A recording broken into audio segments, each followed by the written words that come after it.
एरी सखी शरद चांदनी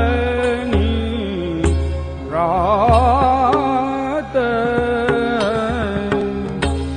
घटा छटक रही लटक सो रंग सावन मास हिंडोर नायरी सखी श्वेत हिंडोरो शोभा देत नटवा